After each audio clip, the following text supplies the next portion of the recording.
Nou ja, wij moeten natuurlijk eens voorbereiden op de oral metermaatregel. Dus dat betekent dat wij bijvoorbeeld looproutes in de squallen zien. Dat wij besloten hebben om de leerlingen van een klas hoe 2 of 3 lokaal te verdelen. Daar moet weer een rooster van maken worden.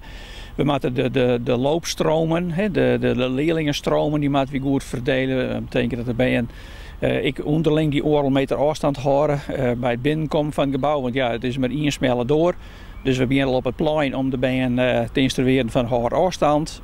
Betekent ik dat de voorkant van het gebouw is de ingang en de achterkant van het gebouw wordt de uitgang. Dat ik op een gangen en in de kantine een bepaalde route volgen met de bijen die zitten in dit geval nou de hele dag in hetzelfde lokaal. Dus we moeten regelen van wanneer welke bijen op squallen komen. Want we kunnen ongeveer een derde van onze leerlingen kunnen we per dag op squallen hebben. De hygiënemaatregelen die moesten al hier op water gebracht worden. Dus in dat opzicht, dat hien wij te regelen om het voor komende dinsdag weer op water te maken. En ik moet zeggen, dat is op zich wel aardig slagen. Dus ik heb er wel vertrouwen in dat het goed komt. Ik denk dat de bijen krijgt, zoals de docenten, er weer heel blij binnen dat ze weer naar squallen te binnen.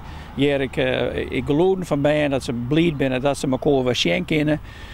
Want die hebben elkaar wel een heel soort mist. Zeker als ze wat op afstand van elkaar wennen. Dan is online contact en dat is eerst wel even leuk. Maar elkaar zelf weer ontmoeten. En dat zien ze echt nu. Dat vinden ze heel mooi dat ze dat vanaf na weken weer doen kunnen. Docenten die ben ik wel blij om, want ik moet zeggen, het is heel goed bevallen het online lesje aan hoe we dat dienen hebben. Maar toch het daadwerkelijke contact met de bijen in de klassen, waar toch wel volle meer interactie is tussen docent en leerlingen.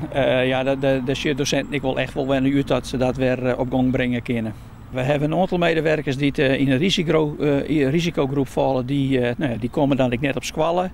Maar die kunnen van de thuis wel het online lesje aan, wat wij toch wel vrij intensief dienen hebben, kunnen die wel voortzetten. Nou, wat ik echt kwijt wil, dat is dat wij, als ik gewoon even omzag naar de aankomende periode, waar wij van hier op het orenmoment oerstappen moesten van het gewoon fysieke lesje aan op squallen naar het online lesje aan. Ja, daarvan mag ik zeggen, daar ben ik wel ontzettend gruts op hoe de docenten dat oppakt hebben, maar ik leerlingen, maar ik net de 14 ouders thuis.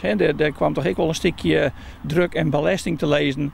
En ik vind dat we dat heel snel oppakt hebben, maar ik heel goed oppakt hebben. En iedereen weer ontzettend flexibel om dat zo goed mogelijk niet te vullen.